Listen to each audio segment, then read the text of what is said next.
First, the highlights. Lagos State Health Management Agency vows to sanction Erin Ilera-Eko service provider.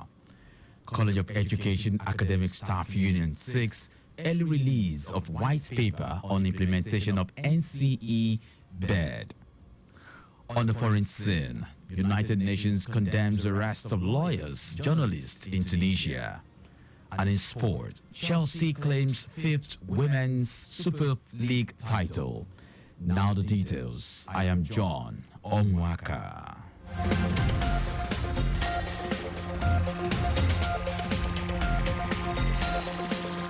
The Lagos State Health Management Agency, LASHMA, says it will sanction any hospital with a high number of complaints from Ilera-Eko Erolies.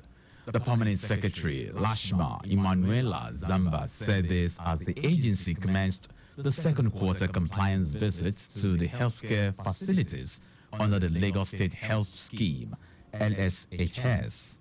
The move is part of the agency's commitment to provide quality healthcare and ensure customer satisfaction by all its enrollees. Zamba said the visit would also ensure that providers fulfill the service level agreement made with LASHMA. She commended healthcare providers that have been outstanding in their service delivery to Ilera-Eko enrollees, while noting the agency has also received some negative feedback about the way they were treated by providers. Senior Special Assistant on Basic and Secondary Education to the Lagos State Governor, Eniola Opeyemi, has proposed a first slash for students and teachers who frequently use the ferry transport services to commute to and from school. Opeyemi made a suggestion when he paid a courtesy call on the Managing Director of Lagos State Ferry Services, LAC Ferry, Ladi Balogun. He explained that the slash in price will not only help reduce the financial burden on these individuals, but it will also encourage more students and teachers to take advantage of the transport services provided in discharging their duties.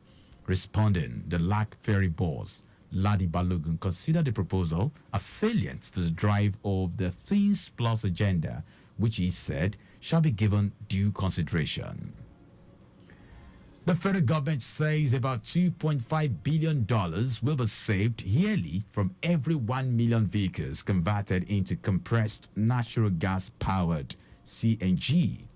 Program Director of the Presidential Initiative on Compressed Natural Gas, Michael Oluwagbemi, said this during the South-South-Southeast Stakeholders Engagement Meeting on Presidential Initiative on CNG held in Port Harcourt, Rivers State.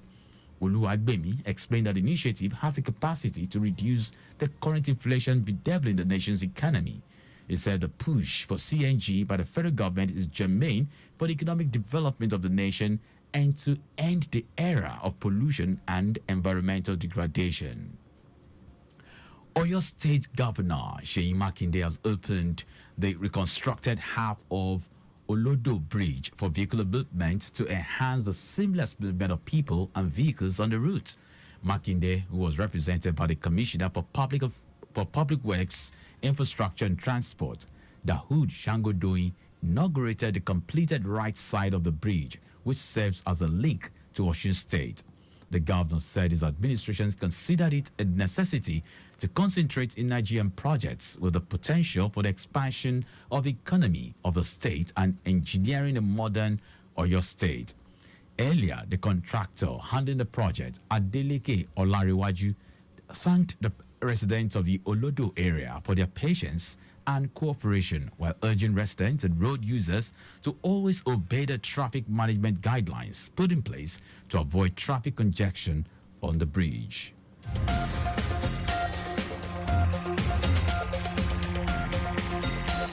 Now to the rest of the stories. The federal government has been urged to fast-track the release of the white paper enabling colleges of education, COES, to carry their dual mandate of producing NCE graduates and degrees graduates. NCE, BED, in line with the Act enabling COES.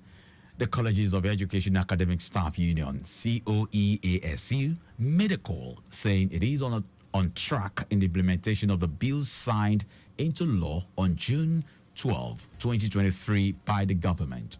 National President COEASU Smart Oluwagbeko explained that the COES are awaiting the white paper for implementation following the conclusion and submission of a report since July 2023 by a committee set up by the Federal Ministry of Education to draw up modalities for smooth implementation.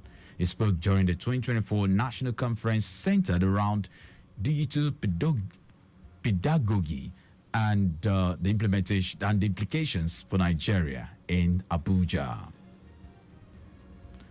The Northeast Development Commission, NEDC, has initiated a program to reduce the number of post-primary dropouts due to the decline in secondary school enrollment in the sub-region, which stands at 15%, one of the lowest in the country. Managing Director, Chief Executive Officer of NEDC, Mohammed Akali, stated this at the launching of the Accelerated Senior Secondary Education Program, ASSEP, in Bauchi State. Alkali attributed this to the challenges in the post-primary education segment, citing JAMB, UTME applications and admissions into tertiary institutions in 2019, where Northeast students' performance was one of the poorest in the country. He noted that nationally, the Northeast sub-region has the lowest number of teachers and the highest percentage are without literacy skills. The managing director also noted that ASSEP key delivery pillar is to raise awareness about after-school possibilities and the potential for diligent students to become successful and prominent contributors to the Northeast region and Nigeria. Now to foreign news. The United Nations has denounced the recent arrests of lawyers and journalists in Tunisia, saying they undermine the rule of law. It said reported raids on the country's bar association violates the independence of lawyers and constitutes forms of intimidation and harassment. The Tunisian president, Kais Saied, has been accused of mounting a power grab since sweeping powers in 2021. Under a law ratified 2 years ago, more than 60 lawyers, journalists, and opposition figures are reported to have been arrested for spreading what is described as false news. Critics say the law is being used to stifle dissent. At least 50 people have died in flash floods triggered by heavy rains in central Afghanistan. Authorities in the Ghor province say a number of others are missing as people ran to safety on higher grounds just minutes before the floodwaters hit. They say the floods have also killed thousands of cattle, destroyed some 2,000 houses, and damaged many more. The fresh bout of heavy rain follows widespread flooding in northern and central areas this week. The Province Disaster Management Department declared an emergency situation and appealed for shelter, food, and water. Now sports.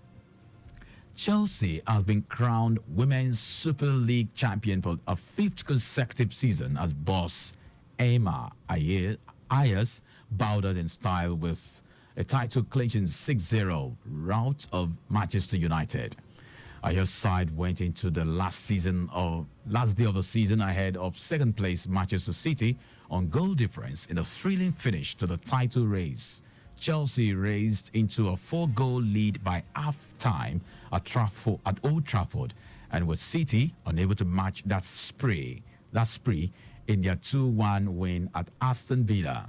Level on points with City, the Blues finished on top with a plus 53 goal difference compared to City's plus 46.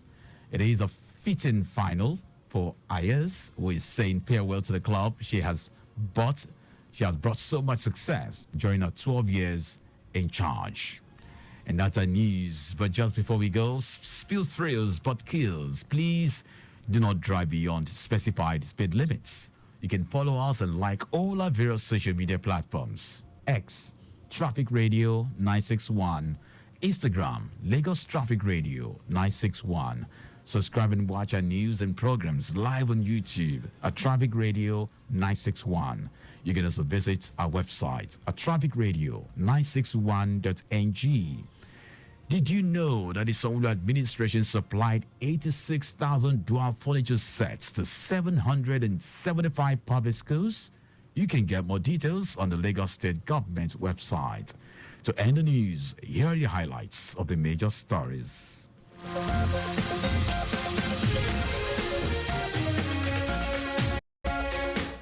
The Lagos State Health Management Agency, LASHMA, has hinted at sanctioning any hospital with a higher number of complaints from Ilera-Eko enrollees. The federal government has been urged to fast-track the release of a white paper enabling colleges of education, COES, to carry out a dual mandate to produce an NCE graduate and degree graduate NCE bed in line with the Act enabling COES. We also told you that the United Nations have denounced the recent arrests of lawyers and journalists in Tunisia, saying they undermine the rule of law.